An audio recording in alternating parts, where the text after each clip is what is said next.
Sir আজকের অনুষ্ঠান সম্বন্ধে আজকের যে অনুষ্ঠান মানবতার সোপান, যেটা খালিগঞ্জ ডাক বাংলার মধ্যে অর্গানাইজ করা হইল, এটা অত্যন্ত একটা ভালো পদক্ষেপ।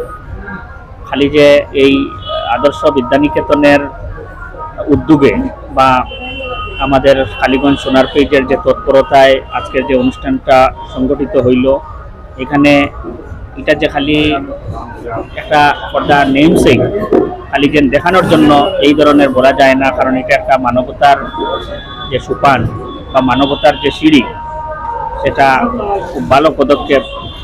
এবং এই ধরনের উদ্যোগ আমাদের সমাজের জন্য অত্যন্ত জরুরি, কারণ সমাজের যে বিভিন্ন ধরনের যে আমরা মানবতার দিক থেকে অনেক সময় তোয়াক্কা না করে সামাজিক যে সমস্ত উপাদান রয়েছে এইগুলোর প্রতি আমরা কোনো ভ্রুক্ষেপ করি না। আমরা সমাজের শিক্ষিত সমাজ বা শিক্ষা প্রতিষ্ঠান হয়তো ভাবি যে আমরা শিক্ষা প্রতিষ্ঠানগুলো আইসোলেটেড, আমরা কেবলমাত্র খালি পাঠদান প্রক্রিয়ায় ব্যস্ত থাকবো, কিন্তু এই ধরনের মেন্টালিটি ঠিক নয়।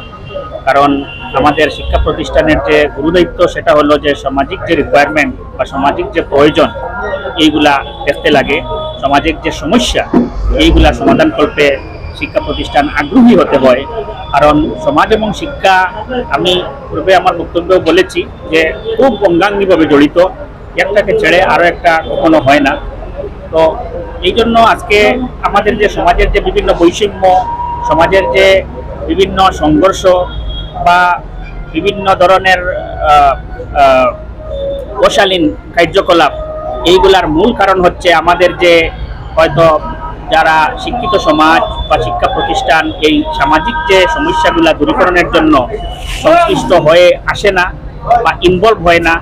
এই ইনভলভ না হওয়ার জন্য আমাদের সমাজ অনেকাংশে অনেক ধরনের প্রবলেম ফেস করে। কেবলমাত্র যে শীতবস্ত্রের জন্য নয়, আরও যেগুলা আমাদের সমাজের যেগুলা সমস্যা রয়েছে, আমাদের সভাপতি সাহেব এখানে বক্তব্যে বলেছেন যে আমাদের সমাজে কেন এখন অব্দি বৃদ্ধাশ্রম থাকবে। যদি বৃদ্ধ মা বাবাকে একজন ছেলে উচ্চশিক্ষিত হয়ে ডাক্তার হয়ে ইঞ্জিনিয়ার হয়ে যদি তার মা বাবার প্রতি দায়িত্ব সে বুঝতে পারে না, তাহলে সেটা তো কখনো শিক্ষা হতে পারে না।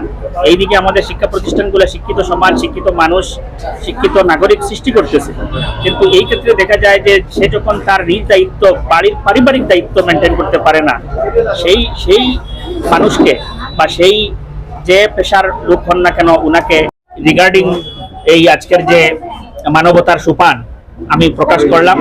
ভবিষ্যতে এ ব্যাপারে যতটুকু সহযোগিতা করতে হয় আমি সর্বাবস্থায় বিদ্যানিকেতনের সাথে, আদর্শ বিদ্যানিকেতনের সাথে থাকবো, এই মহতী উদ্দেশ্যে এই বলে এখানেই শেষ করলাম।